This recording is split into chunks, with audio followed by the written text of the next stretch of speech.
अपने देश में कई लोग ऐसे हैं जो कोर्ट के चक्कर में आज तक कभी नहीं फंसे।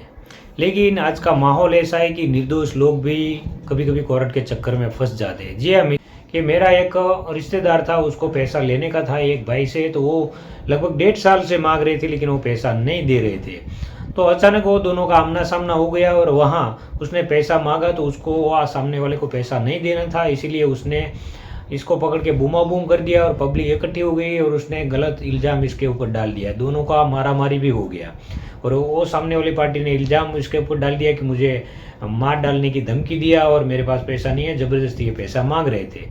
दोनों पुलिस स्टेशन गए आमने सामने, उसकी एफआईआर होने वाली थी लेकिन मुझे बुलाया और मैंने पुलिस स्टेशन के अंदर उसका कंप्रो यानी कि समझौता करवा दिया।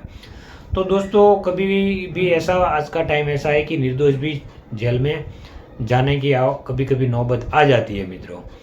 तो दोस्तों, कोर्ट के अंदर केस कैसा चलता है वो लोग को मालूम नहीं होता है। वो मेरा रिश्तेदार था, वो मुझे ऐसा बोलता था कि मैं तो कोर्ट में जाके सीधा बोल दूंगा कि सर मैं निर्दोष हूँ, मैं हाथ जोड़ के बोलूँगा, रो रो के बताऊँगा कि मैं इसमें निर्दोष हूँ, मैंने कुछ नहीं किया। लेकिन कोर्ट उसके ऊपर नहीं चलती, रोने से कोर्ट मान नहीं लेती थी। और जिसने देखा नहीं है कि कोर्ट में केस कैसे चलता है, तो वो तो ज़्यादातर पिक्चरों में देख के कि केस ऐसे चलता होगा। कभी कभी कोई पिक्चर में तो मैंने देखा है कि कोर्ट चालू है, उसमें बाहर से आके इंसान बोलता है जी सर मैंने देखा है इसको मारते हुए।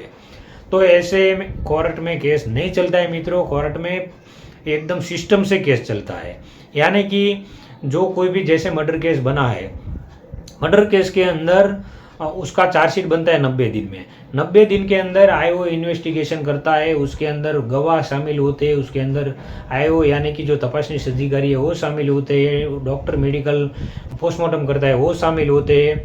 मतलब यानी कि केस के अंदर पूरी डिटेल चार्जशीट के अंदर रहती है। उसके बाहर का कोई भी इंसान बूम पाड़ के ऐसा नहीं आ सकता बाहर से कि भी मैंने देखा है या मैं। और चालू कोर्ट में आरोपी को या भी कोई भी गवाह को चालू कोर्ट में बोलने की इजाज़त नहीं है। जिसको बुलाते हैं कठेड़े में उसको ही बोलने की इजाज़त है।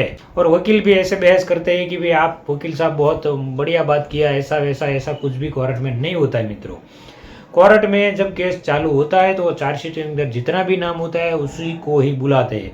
अगर बाहर के इंसान को बुलाना होता है तो उस जज साहब के पास से परमिशन लेनी पड़ती है कि जज साहब ये गवाह है, वो पुलिस वालों ने लिया नहीं है और ये गवाह हकीकत में ज़रूरी है। जज साहब को ऐसा लगता है कि इसको लेना जरूरी है, तब वो परमिशन देते हैं और उसके बाद की जो तारीख आती है वो तारीख में उसको बुलाते हैं, नहीं कि उस सेम डेज।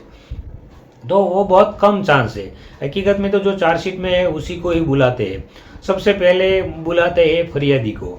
फरियादी आता है, वो कोर्ट में जो भी बोलता है वो बयान स्टेटमेंट पहले वो कठेड़े में आता है। कठेड़े में आके उसका जो स्टेटमेंट होता है वो सरकारी यानी कि पब्लिक प्रोसिक्यूटर होता है, वो पूरा लिखवा देते हैं। उसके बाद में वो बैठ जाते हैं सरकारी वकील। उसके बाद में डिफेंस का वकील यानी कि आरोपी का वकील खड़ा होता है और वो उसको पूछताछ करता है। वो ऐसा कोई हिस्टोरिकल पूछताछ नहीं करता है कि आपने क्या देखा, तो वो बोलना चालू पड़ जाता है कि मैंने ऐसा देखा, ऐसा मारा, ऐसा केस नहीं चलता है। वो हाँ या ना में उसको जवाब देना होता है। तो वो उसको झूठा पाड़ने के लिए फरियादी को वो मतलब ऐसे ऐसे सवाल करता है कि आप हाँ या ना में जवाब दीजिए, दूसरी बात मत कीजिए, स्टोरी मत कीजिए।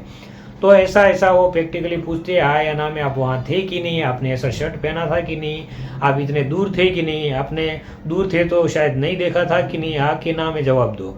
तो पहले फरियादी को बुलाते हैं, उसके बाद में पंचों को बुलाते हैं कि जहाँ हथियार का यह पंचनामा हुआ है, उसके बाद गवाह को बुलाते हैं जिसने देखा है, उसके बाद पोस्टमार्टम वाले को बुलाते हैं, लास्ट में आईओ को बुलाते हैं, जो तपासनीश अधिकारी उसको बुलाते हैं। और जब केस खत्म होता है उसके बाद में एफएस यानी कि जो आरोपी होता है उसका भी स्टेटमेंट लिया जाता है। आरोपी दोषी है या निर्दोषी है तो पहले नहीं बोल सकता। लास्ट में उसका एफएस होता है, फाइनल स्टेटमेंट, उसमें हाँ या ना में जवाब लिखना होता है। उसमें ज़्यादा कुछ लंबा जवाब देना नहीं रहता है।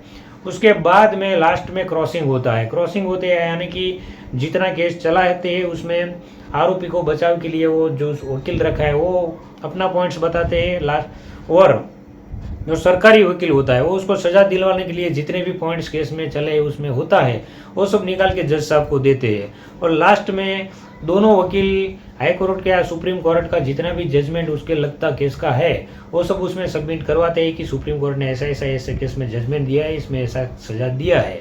और बचाव पक्ष का वकील ऐसा बोलता है कि ये केस में ऐसा ऐसा सुप्रीम कोर्ट ने जजमेंट दिया है, तो इसमें इसको छूटने का चांस है, ये निर्दोष है।